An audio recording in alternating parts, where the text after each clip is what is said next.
students, I am very much happy to present this small piece of topic to you in analytical geometry, polar system. Uh, so if O is the origin, P is any point, OX is a horizontal line, then this particular point can be represented R P of R comma theta, where R is the distance from here to here and theta is the angle between this line OP and OX. Now this point can be represented as R comma theta. So R comma theta is the point represented here.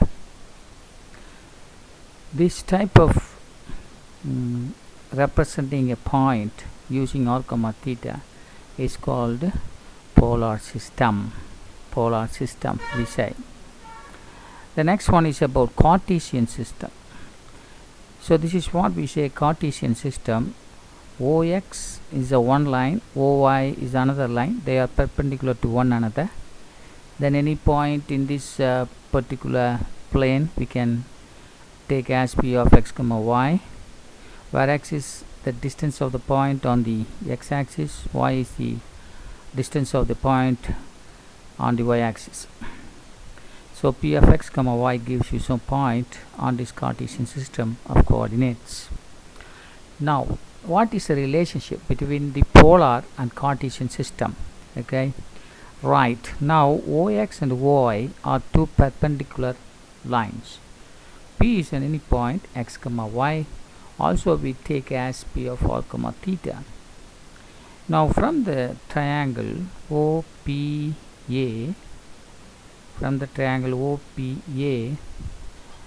what we see is that this side, that is PA side, is equal to y equals r sin theta.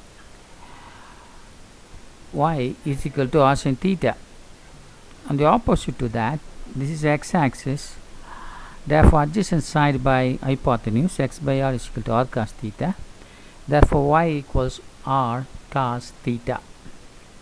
Right, so we are connecting x and y r theta and we are getting two equations here.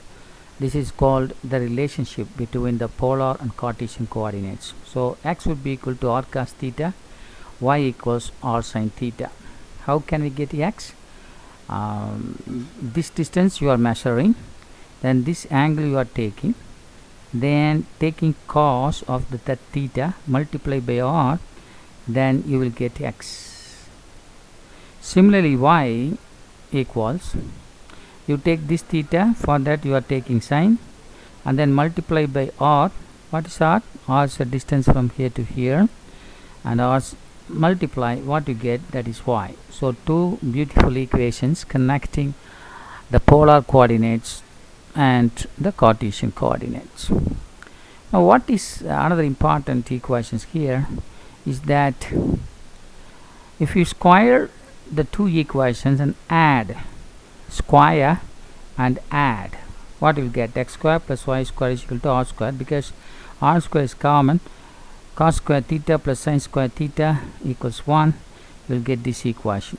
Now rearrange this, you will get square root of x squared plus y square. So this distance is nothing but square this distance and square this distance, add both of them and then take square root. That would be the distance of the point from the origin O.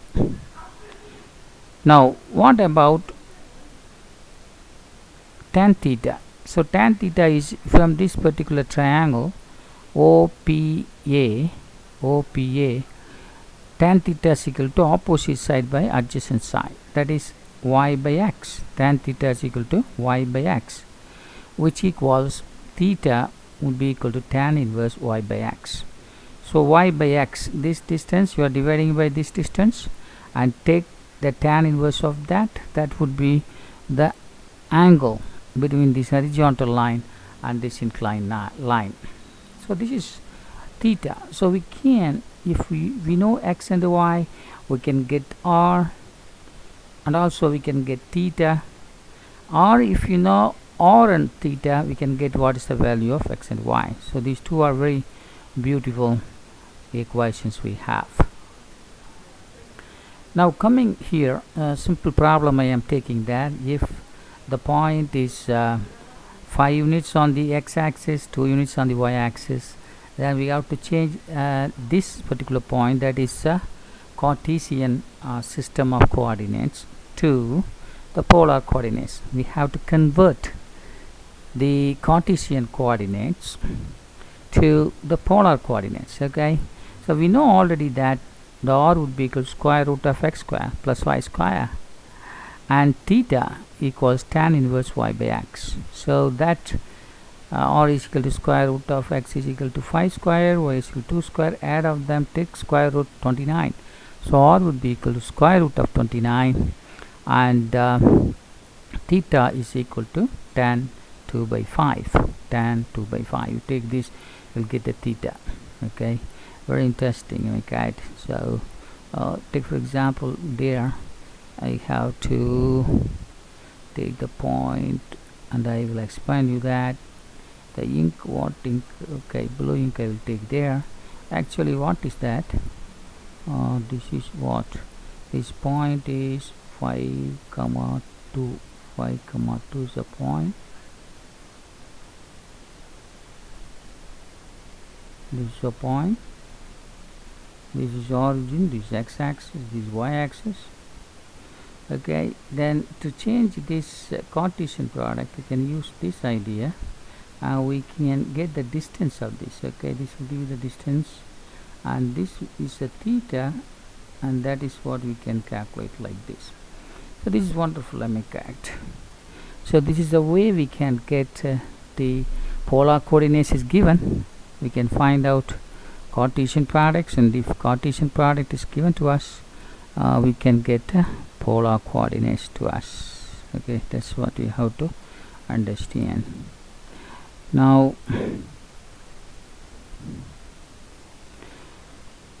what is the distance between the two polar coordinates? That's what is very important things that we have to understand. I am highlighting this, the distance between P of r1 comma theta and Q of r2 comma theta 2. This is also very easy to find out the distance between. See the picture there. The picture, what we are seeing is that PO is here, origin, P is here, Q is here. P is r1 theta 1, Q is r2 theta 2. The angle, this angle is theta 1, this angle is theta 2. Then from the trigonometrical idea, we can use from the triangle OPQ from the trigonometrical area, PQ square, the opposite side square would be equal to this square, that is OP square, plus OQ square minus 2 times of OP and OQ, and then we have to take cos here. Okay, cos of this. So it is very cos is missing here, so we have to take cos there, so that we will get the cos is missing there. Here, okay, here we have to take cos of that angle, cos of this particular angle. We will get that distance. So from this we can get PQ is equal to square root of V r1 square plus r2 square plus 2 r1 r2 cos of theta 2 minus theta 1. See the picture here, this angle, this is theta 1, this is theta 2, therefore theta 2 minus theta 1 is this angle. Am I correct? So that angle we have to find out. So thus we can find the distance between the 2 points P and Q in the polar coordinate systems. Okay, right. So in this class we studied what is polar equation, Cartesian system equation, relationship between Cartesian polar coordinates, and one problem we discussed, and the distance between the 2 points we have discussed. In the next topic we will discuss some other concepts in this particular analytical geometry. Thank you very much for coming here and discussing much.